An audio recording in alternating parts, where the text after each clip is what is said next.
नमस्कार, मैं रोहित रंजन और मेरे साथ इस वक्त बहुत खास मेहमान हैं। असम के मुख्यमंत्री हिमंता बिस्वा शर्मा हैं। बहुत बहुत स्वागत है हिमंता जी आपका। 6 चरण हो चुके हैं, अब कितनी सीट अभी आकलन लेके चल रहे हैं कि कितने तक पहुंच गए होंगे आप लोग? मेरा लगता है कि जो हमें 272 चाहिए वो हमें 5th फेज़ में हमें पार कर चुका। अच्छा, 5वें चरण में।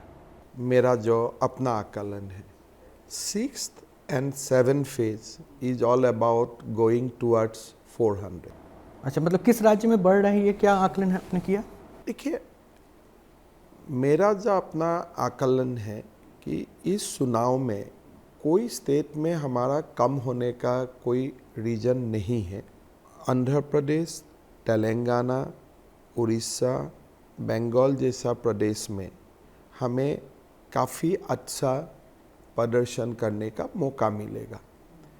तो कुल मिला के हमारे जो लास्ट टाइम का स्ट्रेंथ था उससे हमको साउथ से इजाफा मिलेगा और ईस्ट इंडिया से हमें इजाफा मिलेगा। आपके 14 में से कितने सीट असम में?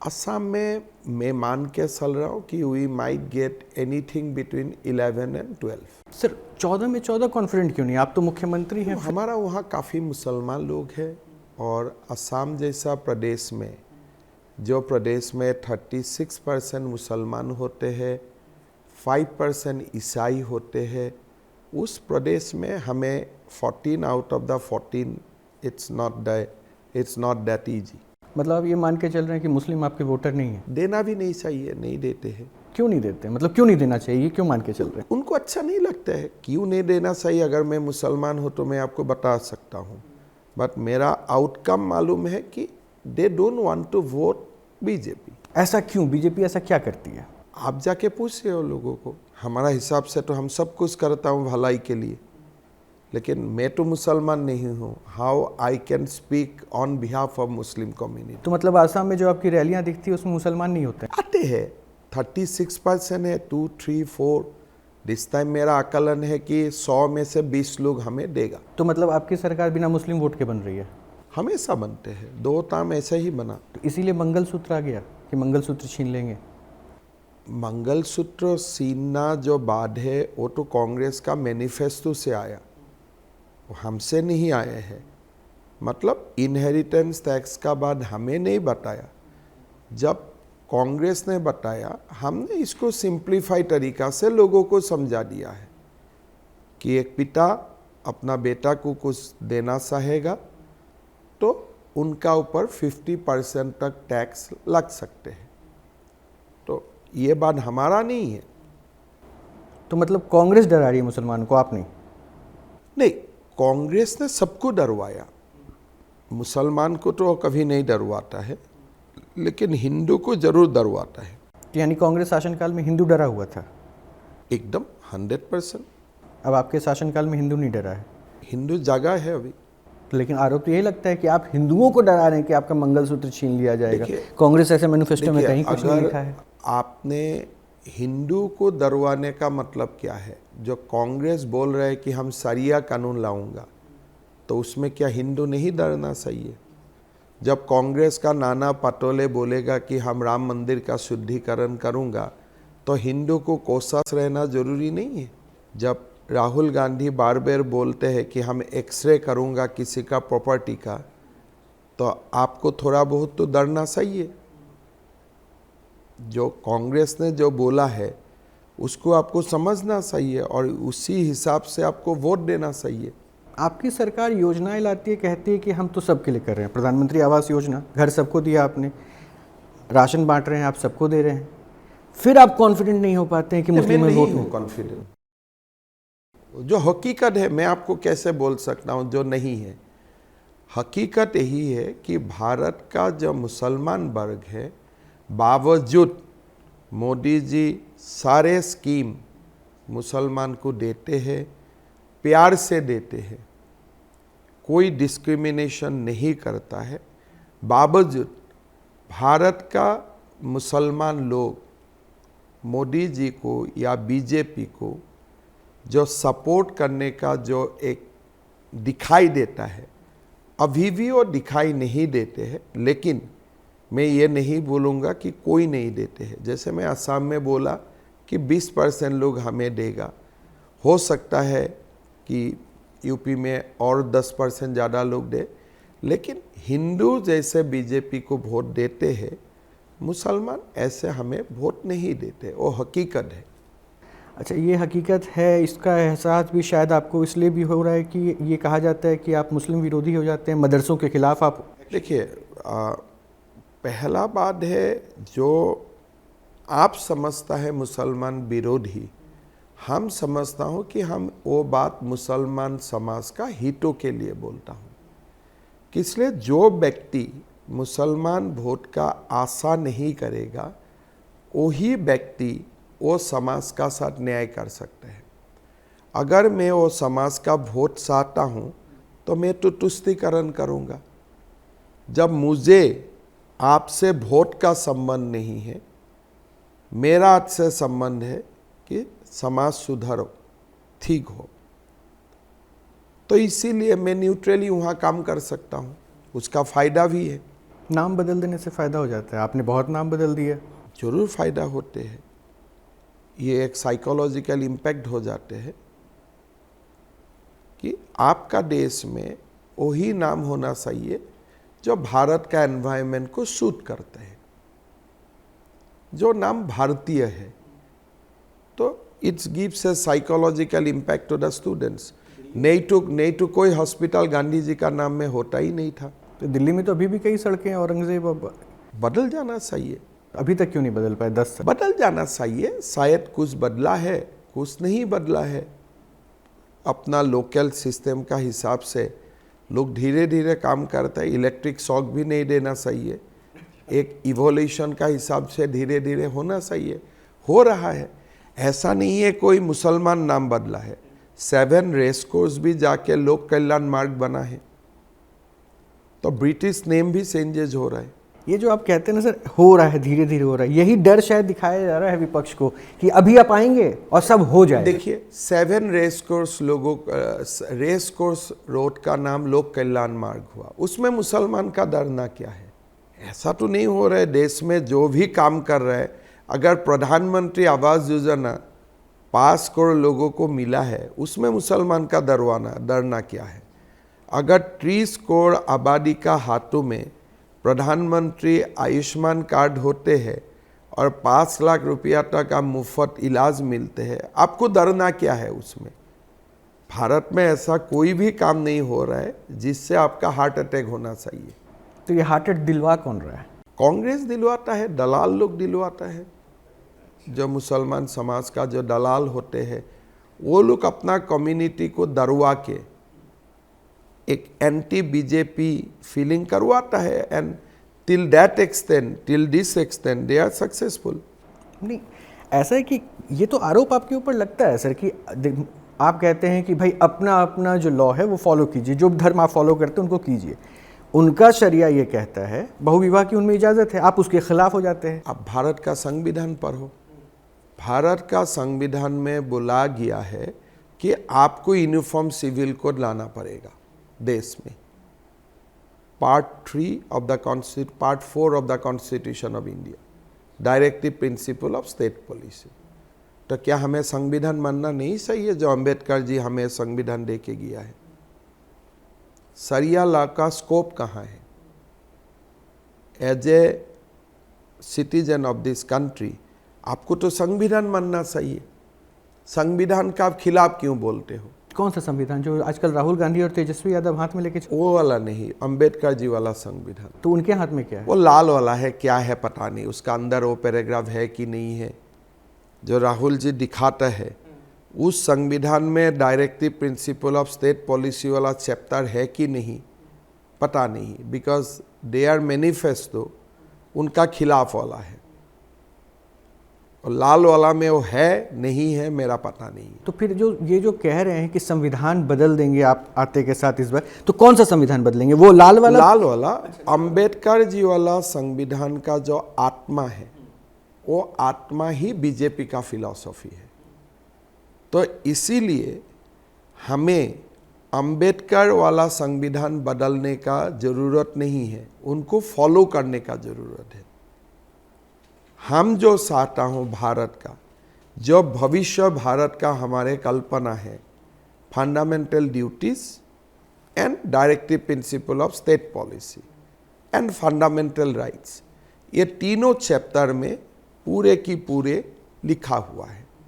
एंड बीजेपी उससे बंधे हुए है and BJP is committed to all this 3 chapter. नहीं, वो तो कह रहे हैं ना कि संविधान में इसलिए बदलाव करेंगे ताकि वो जो अल्पसंख्यक है, मुस्लिम वर्ग है, उनको जो है किसी तरह दबाया जा सके। वो कहेंगे कि संविधान में एनआरसी लेकर आए। देखिए, संविधान में मुसलमान को दबाना वाला कोई चैप्टर नहीं है। और संविधान अमेंड करने से भी आप तो ऐसे नहीं लिख सकते हो कि हम पीएम आवास मुसलमान को नहीं दूंगा, supreme court will strike it down.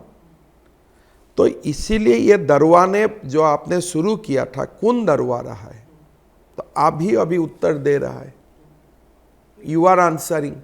अभी आपने कोर्ट का जिक्र किया, तो कोर्ट का जिक्र चूंकि किया तो फिर मेरा मन किया कि मैं ये भी पूछ लूं, कोर्ट के फैसले को भी अब कहा जा रहा है कि हम नहीं मानेंगे। अभी आपने बंगाल में देखा होगा, ओबीसी का उन्होंने जो है कुछ वहाँ पे कई कैटेगरी डाली थी। अभी आप देखिए, भारत का संविधान में लिखा हुआ है कि सुप्रीम कोर्ट का फैसला सबको मान्य है ना। ममता बनर्जी जो एक राहुल तेजस्वी क्लब में ही है, वो बोल रहा है कि हाई कोर्ट का जजेस बायस है। मेरा मत यही है कि जजमेंट को आप जरूर क्रिटिसाइज करो अगर करना है, लेकिन being in a constitutional position आप जजमेंट नहीं मानूंगा ये बोल नहीं सकते हो। मोदी जी ने तो ये सब का व्यवहार नहीं किया है। तो देश का संविधान बदलने का काम कौन कर रहा है? मोदी जी कि ये राहुल क्लब? आप खुद ही तैयार कीजिए।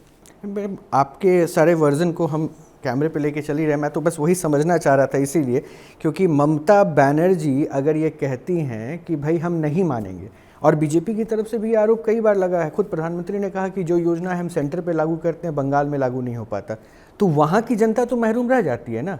तो क्या इसको लेकर इस बार जो अगर आपकी सरकार बनती है तो क्या स्टेट में कुछ बड़ा एक्शन लेंगे? देखिए, आप एक्शन नहीं ले सकते हो, फिर आपको संविधान को मानना पड़ेगा।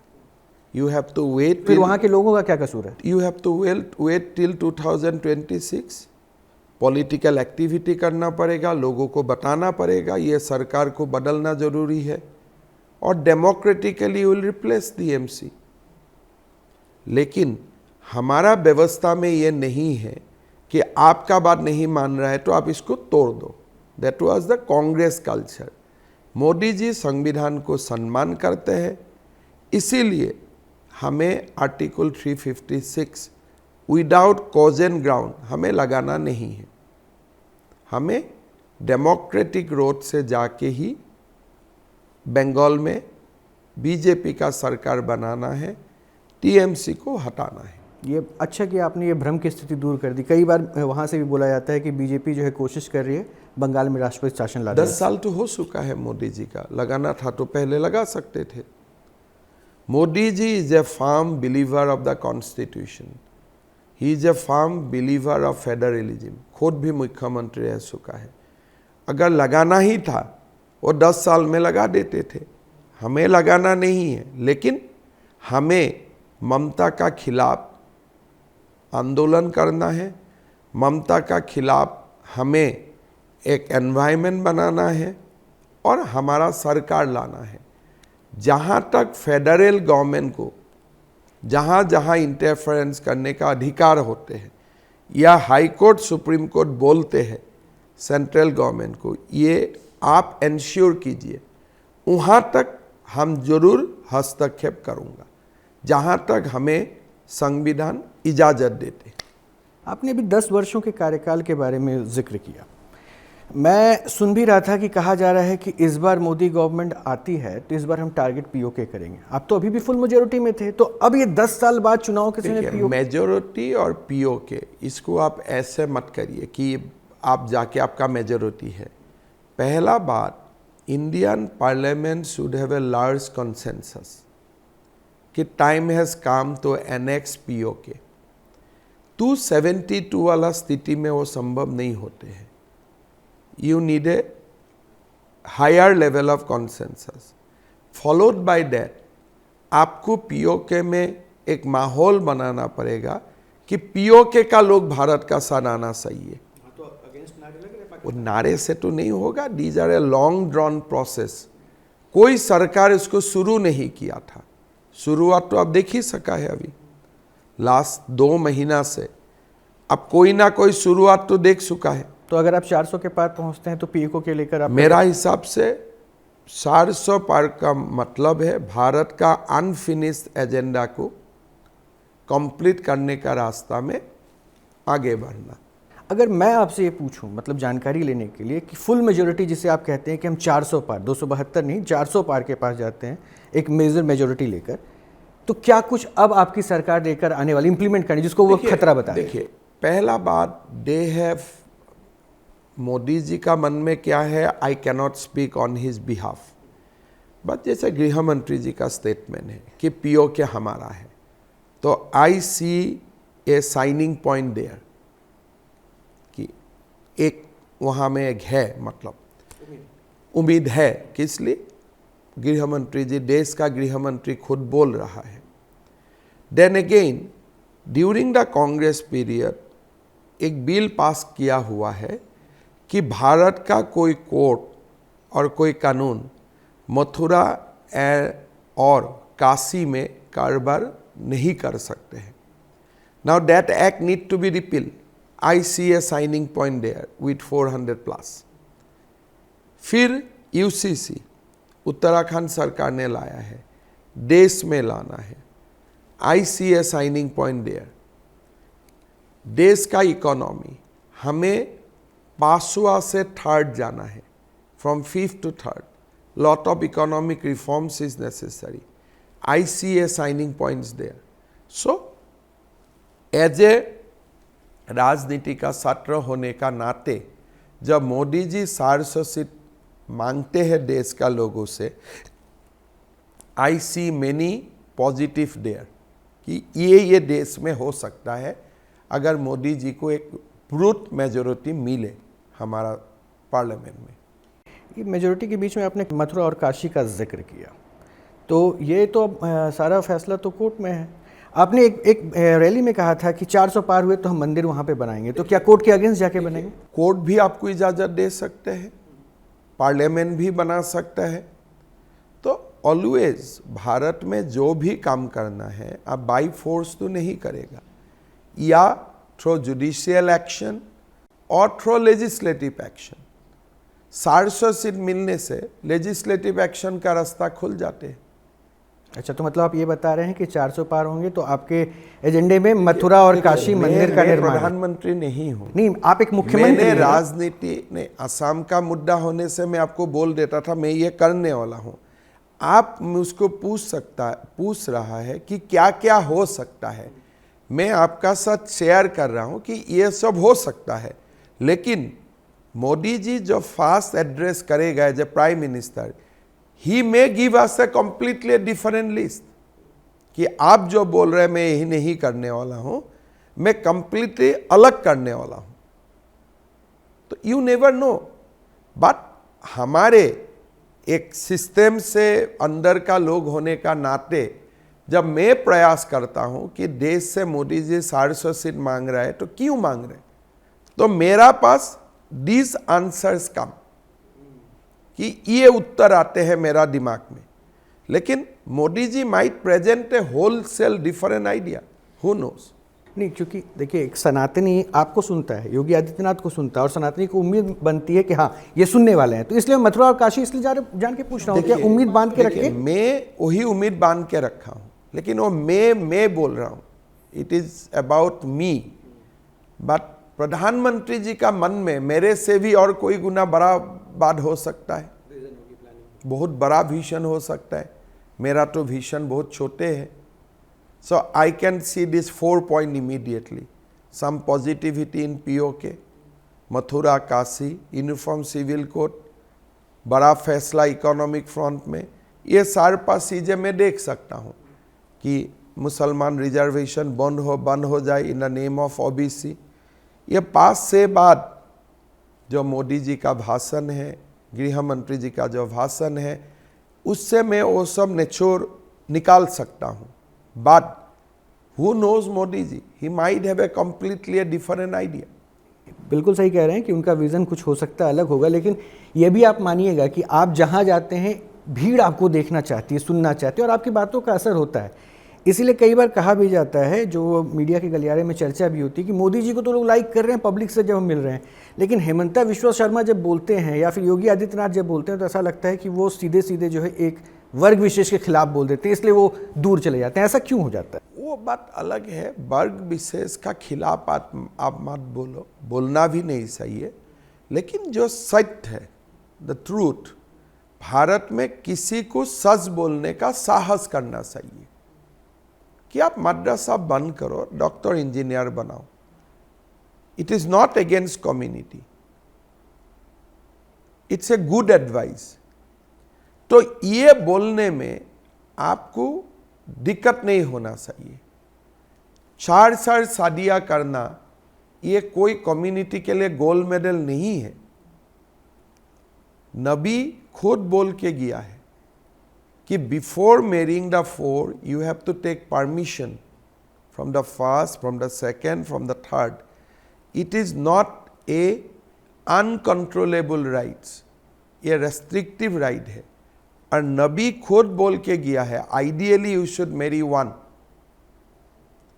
तो यही बात अगर after reading the Islamic philosophy अगर आप बोलते हो तो उसमें खराबी क्या है? किसी को तो बोलने का साहस होना चाहिए। But you don't contradict Nabi, you don't contradict Quran, ये मेरा काम नहीं है। आप वो बोलो जो कुरान भी आप इजाजत देते हैं करने के लिए। आप कुरान का खिलाफ मत जाओ, then the Muslim people will be hurt कि ये कौन होता है मेरा धर्म ग्रंथ का खिलाफ बोलने के लिए। And I do not expect Muslim to speak about Gita. तो वहां तक हमें एक पॉइंट ऑफ गुडविल रहना चाहिए, लेकिन जो कुरान का बातें है और कुरान का बात का ही प्रॉपर इंटरप्रिटेशन से जगत का कल्याण होता है, उसका बारे में आप बोलो ना, उसमें मुश्किल क्या है? ऐसा क्या है कि आप सच बोलते हैं, स्ट्रेट फॉरवर्ड बोलते हैं, इसलिए शायद आप निशाने पे आ जाते हैं, इसलिए आप... देखो, मेरा तो तकलीफ नहीं है ना, मेरा निशाने में आने से मेरा तो कोई निशान नहीं है। मैं तो बिना सिक्योरिटी असम में मुसलमान लोगों का मैं घर में चला जाता हूँ। I don't feel I am under pressure. TV में निशानों से मेरा क्या तकलीफ होते हैं? राहुल गांधी से तकलीफ है? किसी से तकलीफ नहीं है। टीवी से हमारा क्या तकलीफ है? हमारा तकलीफ है इफ यू फील समथिंग। मैं तो कुछ फील नहीं करता हूं तो मेरा तकलीफ कहां से है? राहुल गांधी को लेकर क्या सोचते हैं? देखिए, बेकार का व्यक्ति है, कोई इंटेलेक्चुअलिटी नहीं है, कुछ मैच्योरिटी नहीं है, कुछ भी नहीं है। ऐसे एक अनाप शनाप अनारी व्यक्ति को आप भी पूछते हो, वो भी पूछते हो, देश का क्या हो गया है पता नहीं है मेरा। कांग्रेस पार्टी पूरी राहुल गांधी को फॉलो वही है, मैं कभी कभी सोचता हूँ क्या हो गया है देश का। कोई ना डोमेन नॉलेज है, कुछ है नहीं, मैं टी शर्ट पहन के रहता हूँ, that's the big thing. Gandhi ji भी खाली कपड़े में थे, but Gandhi ji preached ahimsa also beyond that. Gandhi ji नहीं बोलते थे कि मुझको सम्मान करो कारण मैं कपड़ा कम पहनता हूँ। गांधी जी बोलते थे, भाई I have give you the philosophy of अहिंसा, उसको फॉलो करो, गांधी को फॉलो मत करो। लेकिन हमारा कांग्रेसी लोगों ने टी शर्ट को फॉलो करते। तो दिक्कत आपको टी शर्ट से राहुल गांधी के? मेरा दिक्कत है कि भाई जो व्यक्ति टी शर्ट को ही दुनिया मानते हैं, उस व्यक्ति को लेके अगर भारत का अपोजिशन बनते हैं, देश के लिए दुर्भाग्य है।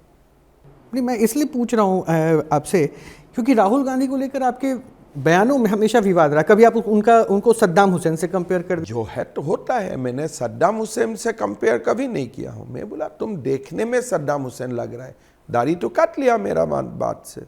और दाढ़ी काटा तो फिर आप उसे बेबी बुलाने लगे। पूरा काटने से he looks like a baby, अभी इसीलिए बीच में सल रहा है। अच्छा, इसलिए अभी वो, हाँ, वो तो मेरा बात मानते हैं।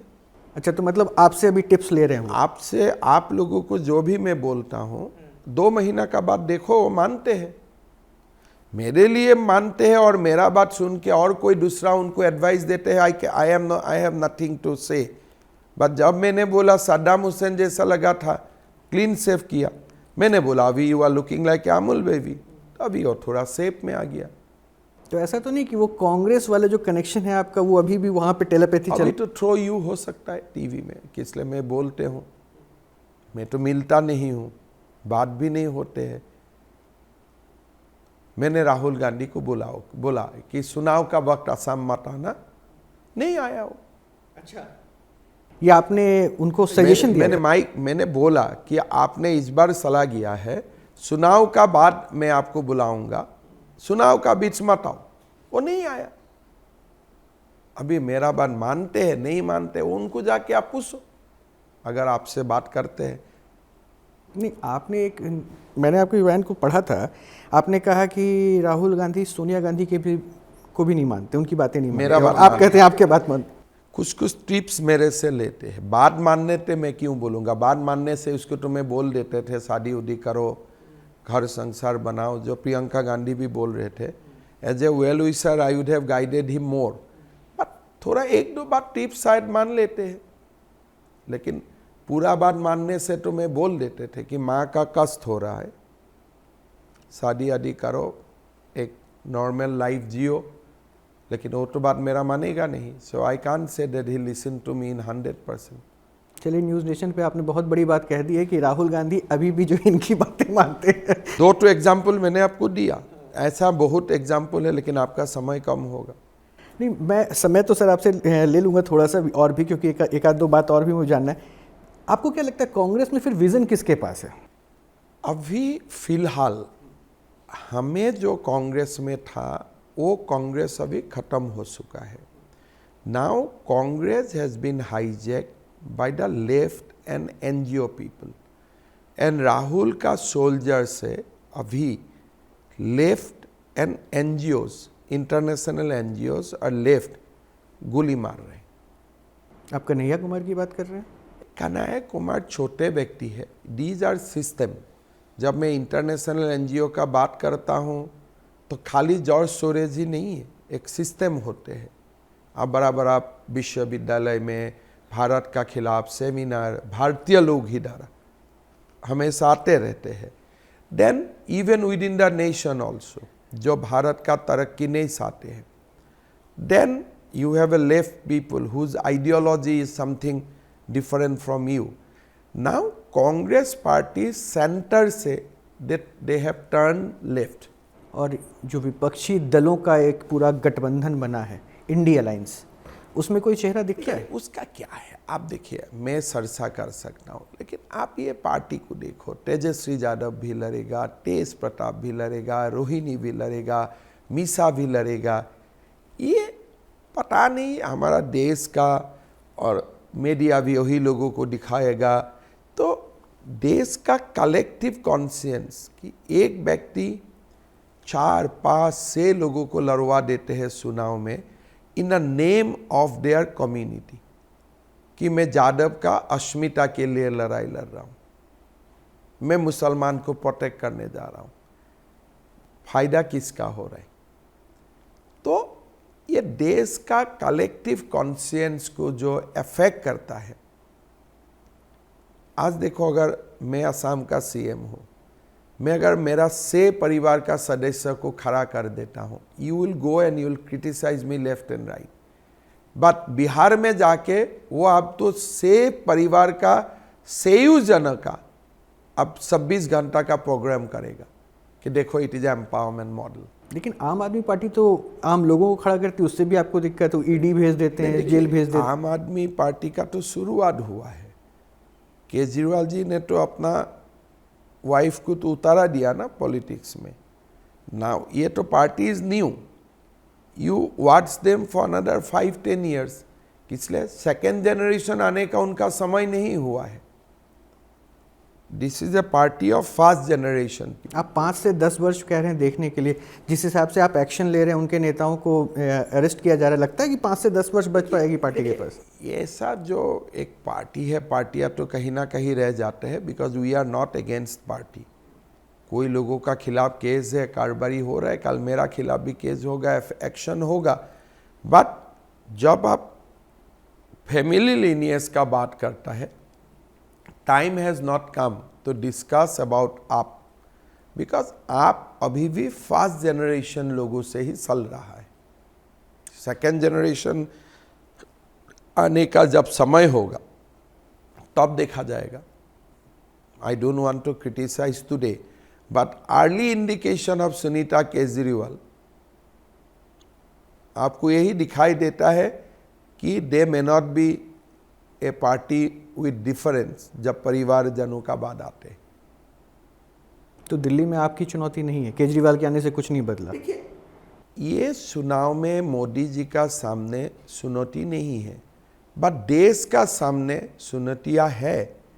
आज अगर आप दिल्ली कैपिटल को मोहल्ला clinic become your signature projects, तो अब देश का प्रॉब्लम है उसमें, इसलिए न्यूयॉर्क एंड लंदन काफ़ी आगे बढ़ चुका है, टोक्यो बहुत आगे बढ़ चुका है। तो भारत का विथ थर्ड लार्जेस्ट इकोनॉमी, आपका कैपिटल है दिल्ली, और आप विदेश से आने से लोगों को आप मोहल्ला क्लिनिक दिखाओ, तो ये प्रॉब्लम है मेरा।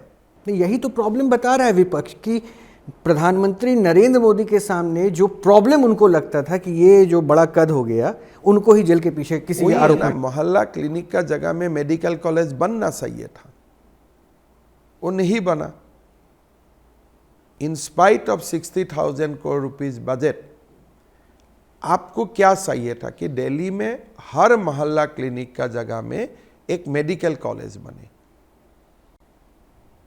And they have that capacity. वो हमारा प्रॉब्लम है कि आप एम से ही शुरू करो, बट नॉट मोहल्ला क्लिनिक, मेडिकल कॉलेज आप नहीं कर पा रहा है, and this is my biggest anxiety.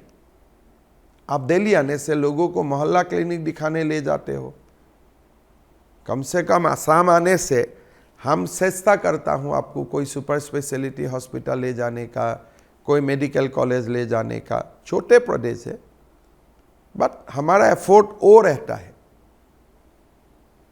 अच्छा, एक सवाल ये बताइए सर, यूपी में अखिलेश यादव हैं, अभी बिहार में कास्ट सेंसस करवाया गया, नीतीश कुमार भी साथ में थे, और ये राहुल गांधी भी कह रहे हैं कि कास्ट सेंसस हम करवाएंगे। आप कह रहे हैं कि हम हिंदू जो भी है, धर्म में नहीं, सिर्फ जातियों में नहीं, हम धर्म के आधार पर बात करते हैं। तो क्या ये कास्ट सेंसर आपके हिंदुओं को इकट्ठा करने के तौर पे चुनौती मानते हैं? Caste census Janata Dal you सरकार ने किया जब वो एनडीए में था। बिहार का कॉन्टेक्स्ट में कास्ट सेंसस किसने करवाया? बीजेपी एंड नीतीश जी ने किया। इसमें तेजस्वी का कोई श्रेय नहीं है। नहीं, वो समय सरकार का जो निर्णय हुआ, कास्ट सेंसस शुरू हुआ, जनता दल और बीजेपी सरकार का ये फैसला है। ये कोई क्रेडिट तेजस्वी ले रहे हैं आप कह रहे हैं? बिहार में सब जानते हैं। कोई आपका जानकारी का सुविधा हो तो यू कैन चेक गूगल, वो तो तुरंत हो जाएगा।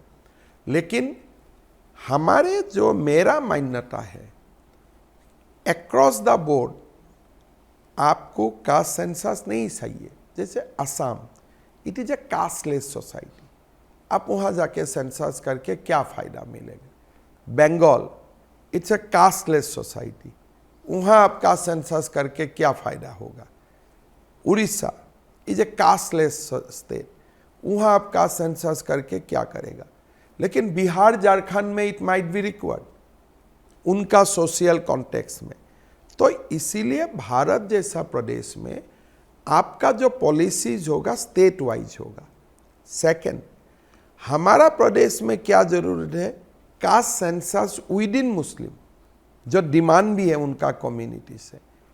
तो मेरा जो मानना है, कहीं में you need cast census among Hindu, कोई प्रदेश में आपको कास्ट सेंसस चाहिए ऑन मुस्लिम, कोई प्रदेश में आपको दोनों सेंसस का जरूरत नहीं है।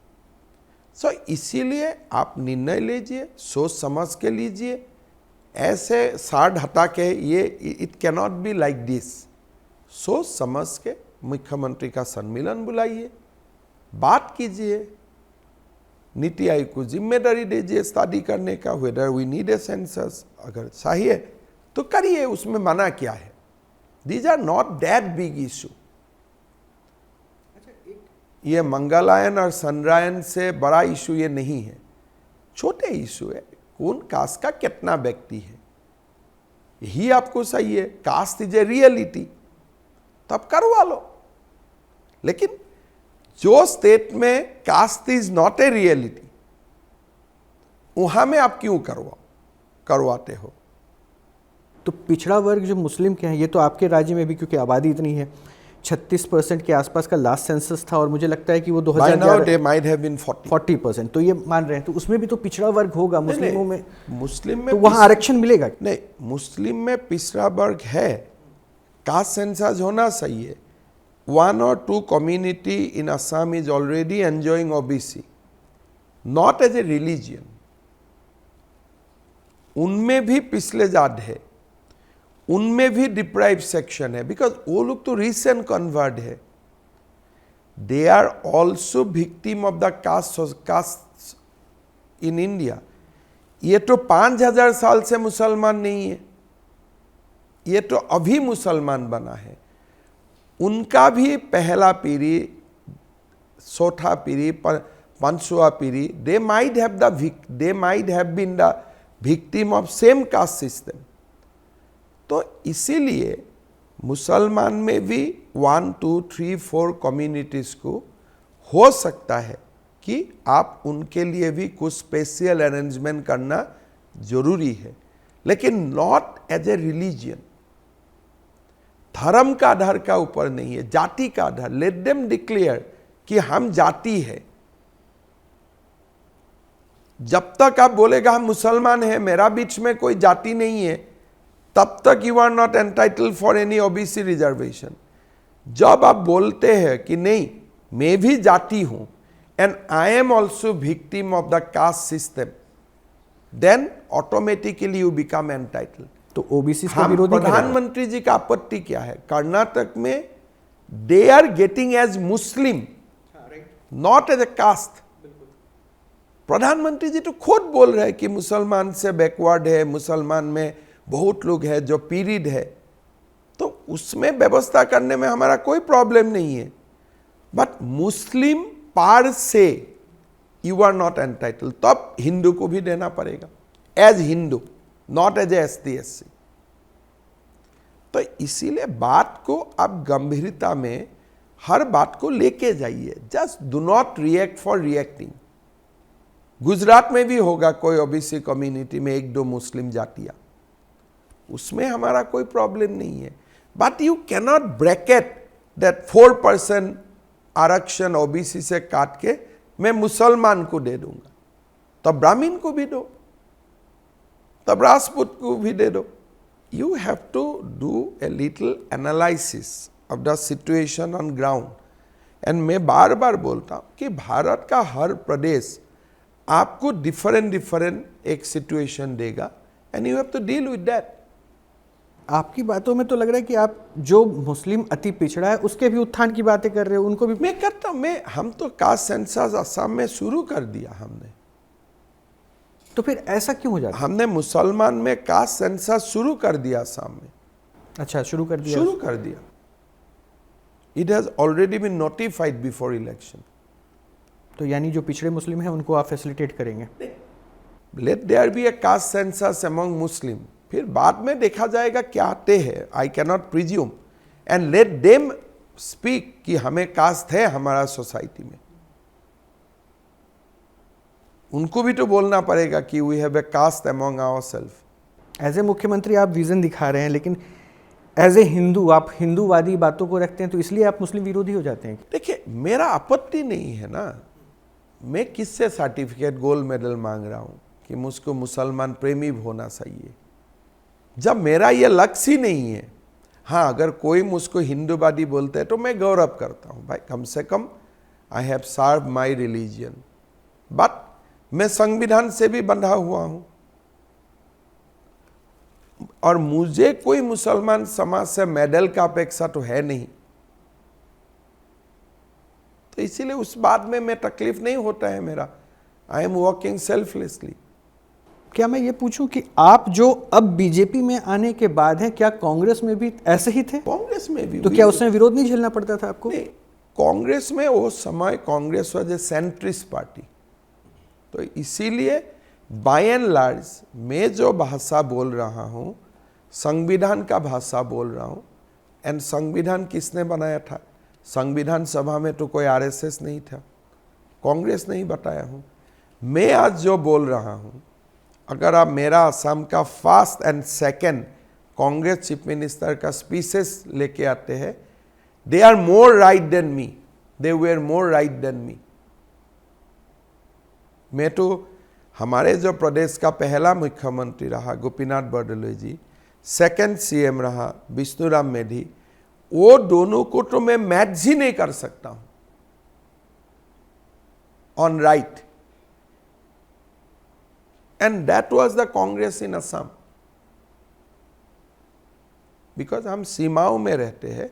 हमारा फोर फादर्स और हमारा पहला first second third generation of Congress leaders, वो लोग हमेशा घुसपैठियों का बात करते थे। दे वर अवेयर कि असम में एक दिन हम लोग माइनॉरिटी बन जाएगा, and they were prophetically correct. चलिए मैं अब कंक्लूड करूं, आखिरी कुछ मिनट आपसे। सोनिया गांधी को कांग्रेस का first second third generation leaders का स्पीच सुनना चाहिए। सरदार वल्लभ भाई पटेल, हमारा आसाम में गोपीनाथ बरदलोई जी, ये लोग जो कांग्रेस का टॉर्च बियरर था, जिसका आप लिगेसी का ऊपर आज आप बैठ रहा हो, वो सारे लोगों का स्पीच आपको कभी पढ़ना चाहिए। राजीव गांधी और इंदिरा गांधी, ये लोग कांग्रेस का आइडियोलॉजिकल फादर्स नहीं थे। मैं बताए ना, जो संविधान सभा में बैठे हुए थे वही लोग कांग्रेस का आइडियोलॉजिकल फाउंडर्स थे। तो उनका स्पीच, उनका बातें, उनका जीवन चरित्र आपको कभी पढ़ना चाहिए, तभी गलती से आप नहीं बोलेगा कि मोदी एंटी मुस्लिम है। यानी राहुल गांधी और कोई भी कांग्रेस का नहीं पढ़ता है। पढ़ने से ये सब बात बोलते ही नहीं था।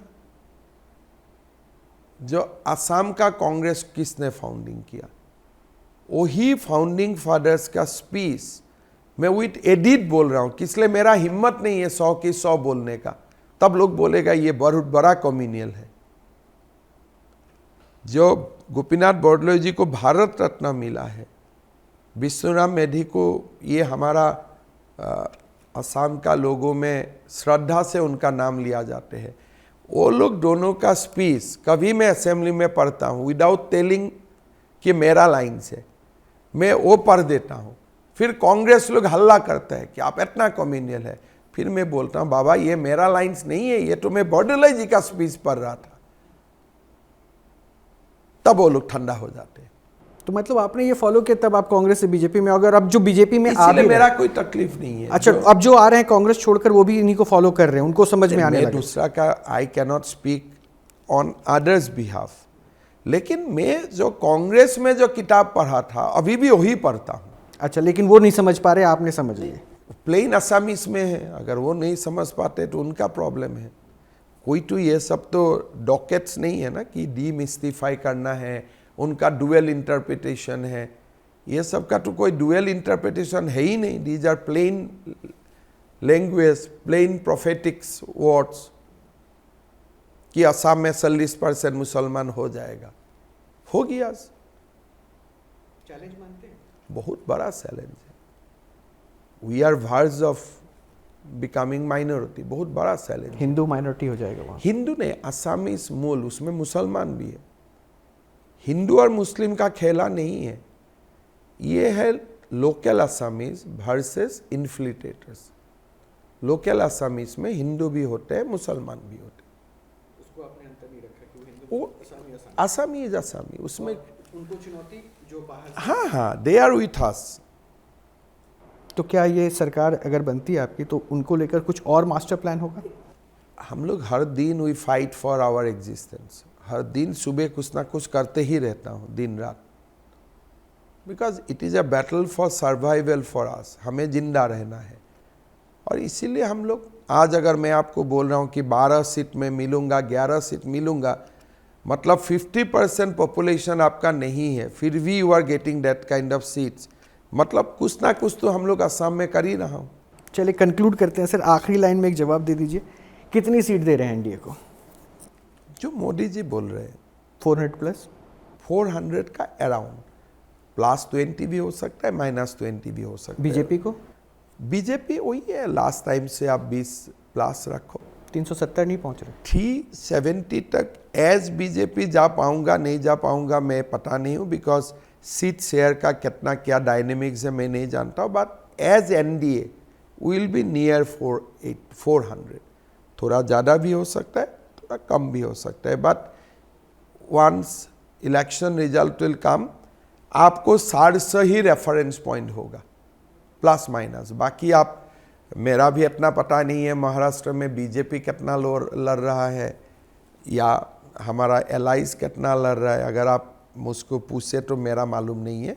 इसीलिए मैं बीजेपी और एनडीए को डिस्टिंग्विश करके बात करना मेरे लिए थोड़ा सा तो ठीक है सर, मैं 4 जून के बाद फिर आपसे मिलके पूछूंगा कि हाँ, वो पूछना भी जरूरत नहीं, टेलीफोन से ही हो जाता है।